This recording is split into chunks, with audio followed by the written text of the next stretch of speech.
Bonjour, bienvenue sur ma chaîne YouTube L'univers de Megumi en Reiki.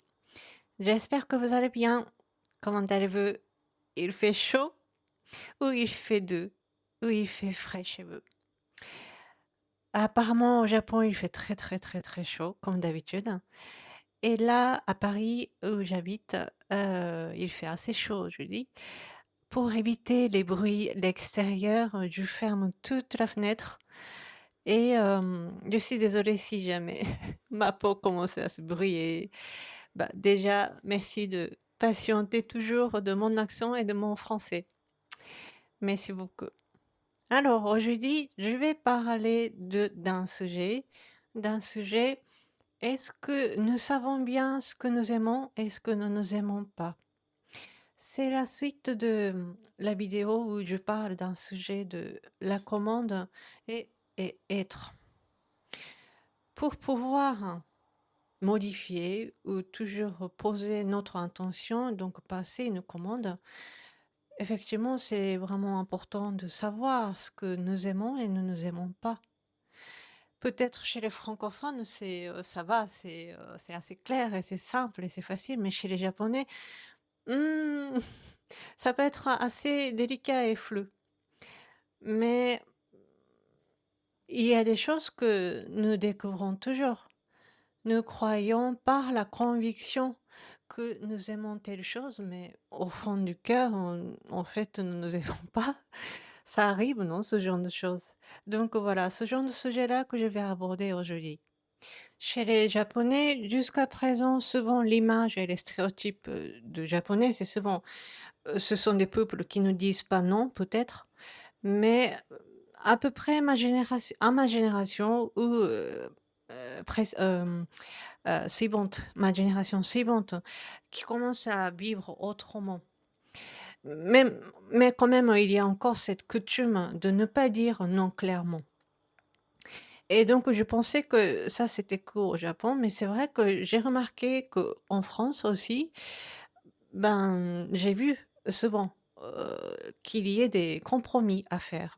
Pour le bien de groupe, pour, la convivialité de groupe et cetera. Quand même chez les francophones aussi, il y a cette coutume aussi.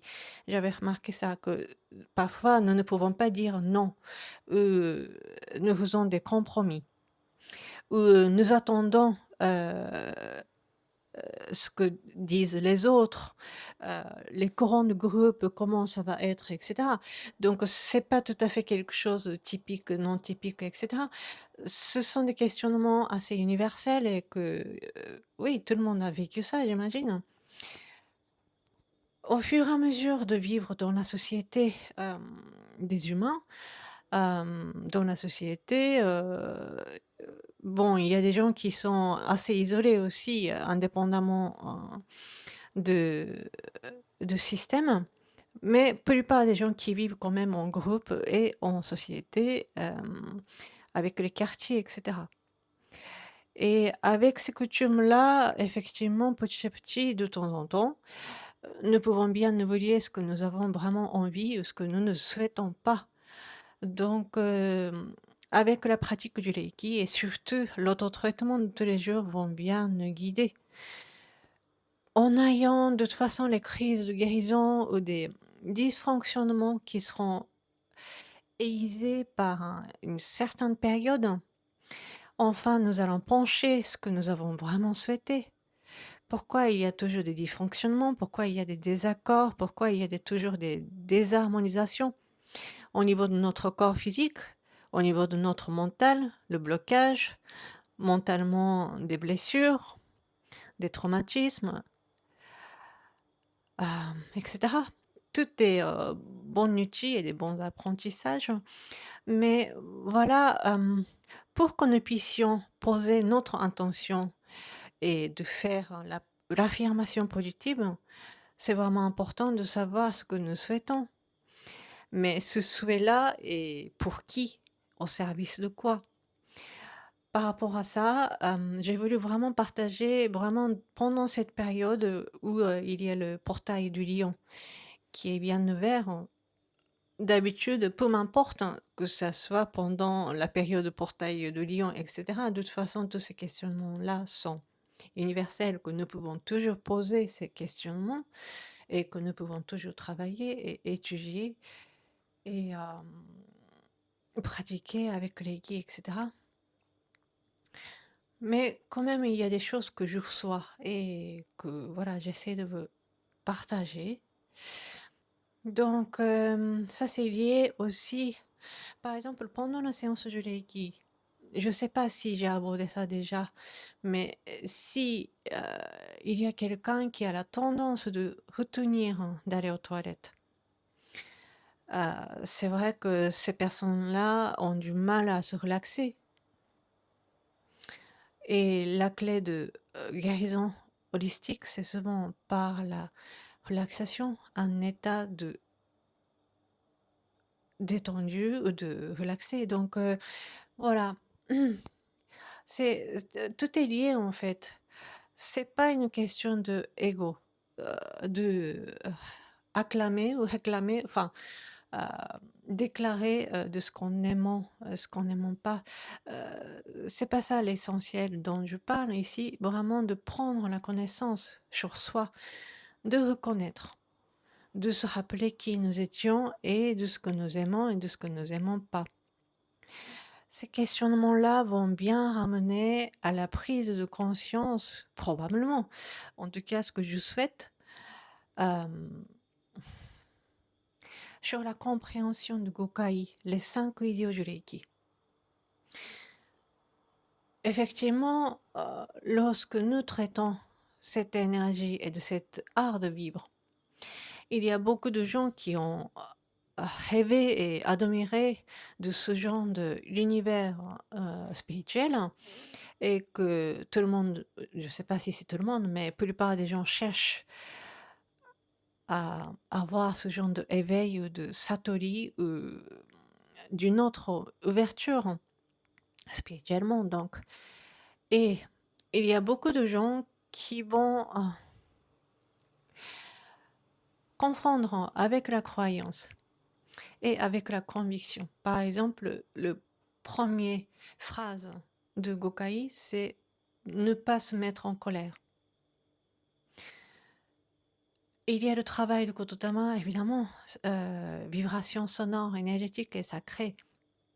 C'est pour cela que moi, dans mon enseignement en tout cas, après les autres enseignants, je ne sais pas comment ils enseignent et je ne suis pas là pour dire quoi que ce soit, mais en tout cas, mon enseignement, ce que moi je partage à mes élèves, à mes camarades du Reiki, c'est d'abord réciter ces Kototama, ces 5 idiots du Reiki, au lieu de chercher pourquoi et comment et tous ces tournures mentales hein, qui est toujours affamé, qui cherche à se remplir ses désirs. En tout cas, en récitant, nous allons nous mettre dans la vibration, dans le taux vibratoire et que nous allons nous accorder et harmoniser avec ces taux vibratoires de ces kototama de haute vibration. Mais par exemple, ne pas se mettre en colère, ben, mais nous sommes des humains, donc nous allons nous mettre en colère, même si nous décidons de ne pas se mettre en colère. Donc c'est ce genre de choses-là. Heureusement, il y a les 5 idiots du Reiki en français, il y a cette phrase, je suis honnête. Juste pour aujourd'hui, je vis ma vie honnêtement. Ça, vraiment, ça m'aide beaucoup et que ça, je transmets par contre à mes amis japonais aussi. C'est vraiment important. En tout cas, ce que je voulais dire, c'est que si jamais nous avons envie de se mettre en colère, bah, pourquoi je dis, je répète tout le temps de nous écouter, de prendre le temps de recueillir qu'est-ce que nous sommes en train de nous exprimer. Donc voilà, par exemple, à mes amis japonais, je recommande, si jamais en récitant les kototama et qu'en faisant kenyoku et qu'en faisant tous les nécessaires avec le travail du reiki et que ça se calme pas, bah voilà, c'est à ce moment-là, enfin, nous prenons vraiment bien le temps de se poser. Nous allons décider pendant combien de temps, ok, si je suis en colère, je me permets de me mettre en colère. Mais pendant combien de temps? Pendant 3 minutes? Pendant 5 minutes? Pendant 10 minutes? Ou peut-être dans la matinée? C'est à nous de décider. Au lieu de acharner et, comment dire?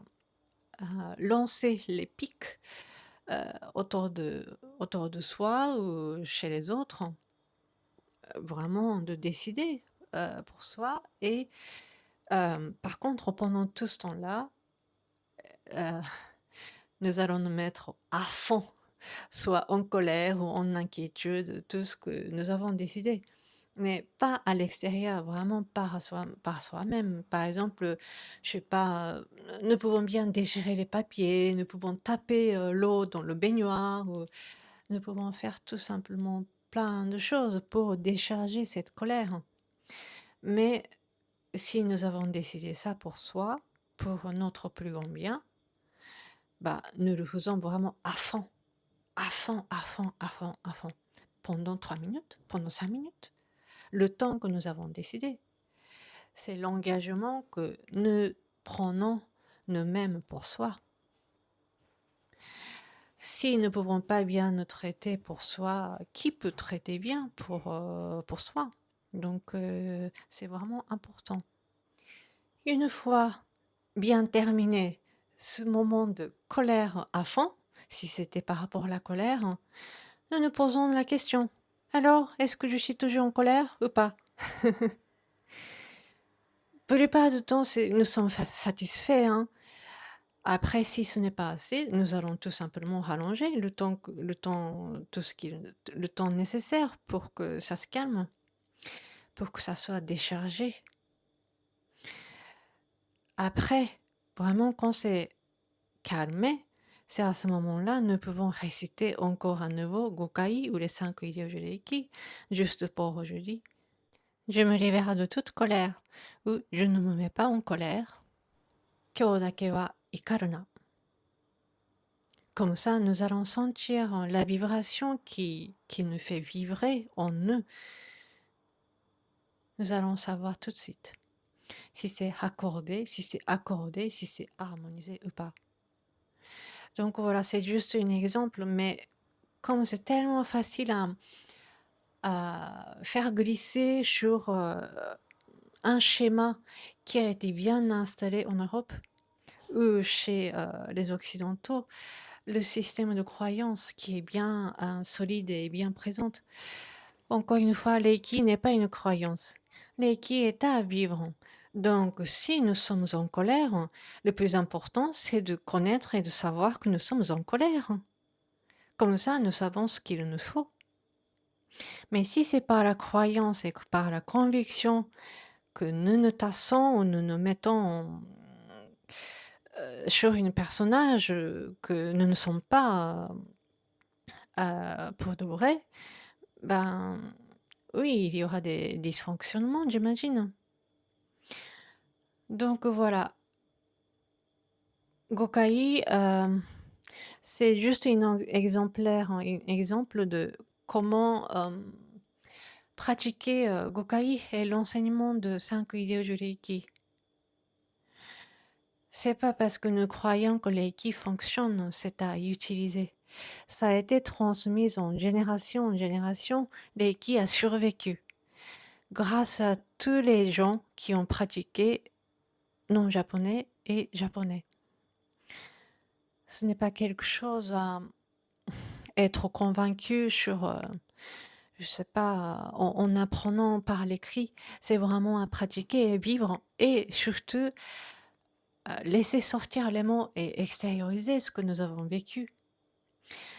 Voilà, ça c'est juste, ça reste toujours mon point de vue, hein, mais j'essaie toujours apporter le bien-être et la prise de conscience et une étincelle de prise de conscience que je vous partage.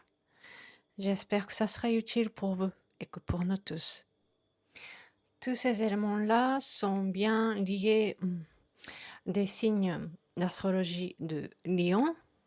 Moi, je ne suis pas astrologue, mais vu qu'il y a tellement d'informations qui passent sur YouTube, nous pouvons apprendre et que moi, j'utilise souvent, je me sers et que je reçois les bénédictions de tous ces enseignements aussi, de connaissances. En tout cas, toutes ces émotions plus spontanées et le plus simple et plus enfantines peut-être parfois, mais la partie la plus pure que nous pouvons parfois oublier pour vivre dans la société. L'ère de vaisseau est en train d'arriver et que le changement est bien présent. Le système et la structure de la société sont en train de complètement de transformer, surtout l'Europe. Donc voilà, nous allons bien nous poser la question, est-ce que nous aimons, nous nous aimons pas? Est-ce que nous sommes en colère? Est-ce que nous sommes en inquiétude? Et une fois compris notre état d'être, d'accompagner, d'aller jusqu'au bout des choses, vraiment d'aller à l'extrémité. Comme ça, le retournement est très naturellement se fait et comme ça que nous allons retrouver le point zéro, le point le plus neutre, l'équilibre. Si nous nous empêchons par notre tête et mental et par rapport au regard des autres, ben nous sommes toujours en train de faire juste au milieu et que voilà. Donc, par rapport à ça aussi, nous pouvons bien utiliser ce qui se passe en ce moment sur notre ciel, les planètes. Les éléments des lions nous apprennent énormément de choses. Je veux parler encore plein de choses sur le thème de désir, sur le thème de performance, tout ce qui est expression, tout ce qui est qui nous enseigne le symbole du lion. En tout cas, je m'arrête là aujourd'hui. Si vous êtes déjà, vous savez ce que vous connaissez, vous aimez et vous n'aimez pas, tant mieux. Mais si jamais ça vous arrive de ne plus savoir ce que vous aimez et vous n'aimez pas, ben c'est le bon moment. C'est le bon moment de poser la question et de laisser exprimer le fond du cœur, même si ça paraît enfantin, enfantine, c'est pas grave. Et si vous allez comprendre ce système de notre être, nous pouvons mieux communiquer aux autres aussi. Voilà, maintenant je vais rentrer pendant une période de 3 minutes de colère. Donc après 3 minutes, je reviens, etc. Bon, bah, je m'arrête là. Merci beaucoup. On va se retrouver sur les autres vidéos. Arigatou gozaimashita. Mata ne, à bientôt.